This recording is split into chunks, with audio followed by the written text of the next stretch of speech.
जय हिंद दोस्तों। नेटो के सेक्रेटरी जनरल मार्क रट ने एक रिपोर्टर के सामने ये स्टेटमेंट दी कि जब ट्रंप यानी मार्क रट के पापा ने भारत पर टैरिफ लगाए तो पीएम मोदी ने पुतिन को फोन लगाया और पुतिन से पूछा कि आपके आगे के क्या प्लान हैं।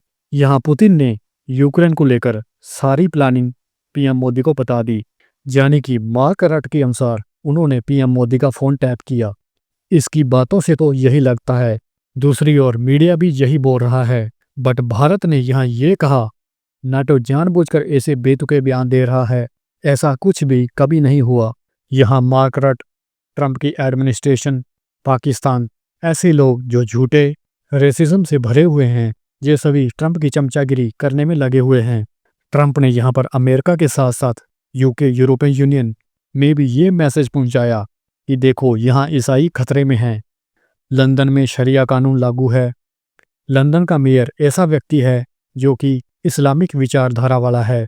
एलोन मस्क यूके में टॉमी रॉबिन्सन की एक रैली के दौरान लाइव आकर ये कहता है अभी नहीं तो कभी नहीं, यानी फॉरेनर यूके को कब्जा रहे हैं। अब कुछ ऐसा ही अमेरिका में अमेरिकन पॉलिटिशियन ने भी कहना शुरू कर दिया है। टेक्सास के एक पॉलिटिशियन जो कि ट्रंप की पार्टी का ही बंदा है, टेक्सास में स्थापित हनुमान जी की मूर्ति को लेकर कमेंट पास करता है कि ये फाल्स गॉड टेक्सास में क्या कर रहा है।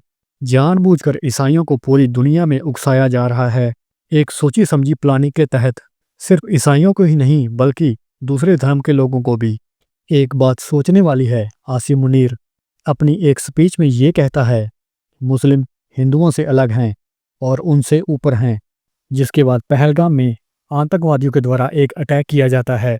इस हमले में आसिम मुनीर की वही स्पीच दिखाई देती है।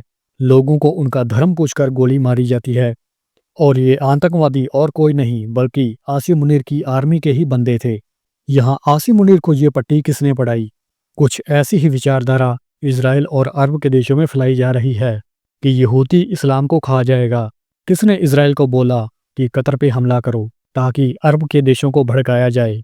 देखो यहूदी तुम्हें मार रहा है। बांग्लादेश जैसे देश में रेडिकलाइजेशन जानबूझकर फैलाया जा रहा है। रोहिंग्या बांग्लादेशियों को भारत के कोने कोने में फैलाया जाता है। आखिर दुनिया भर की ये सारी कड़ियां कहाँ जाकर मिलती हैं? इनके पीछे कौन है? कभी कभी ये लगता है ट्रंप जिस तरह से Putin, Kim Jong Un, Xi Jinping से बहुत ज़्यादा इंस्पायर हैं।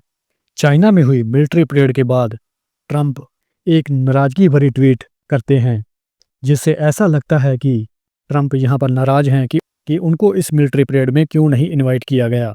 ट्रंप बिल्कुल किसी एम्परर की तरह बिहेव कर रहा है। ट्रंप को सिर्फ ऐसे लोग पसंद हैं जो बिना फायदा नुकसान देखे ट्रंप की तारीफ करते रहें।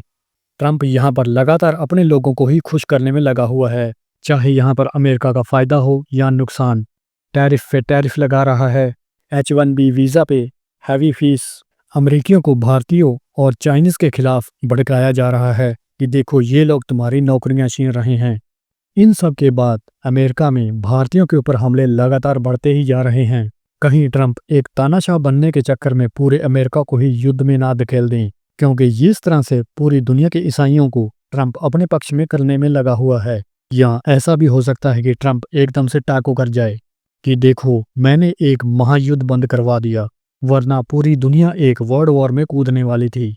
तो अब मुझे चाहिए नोबेल प्राइज। आने वाले वक्त में ट्रंप कुछ तो बड़ा कर सकता है। जय हिंद, जय भारत।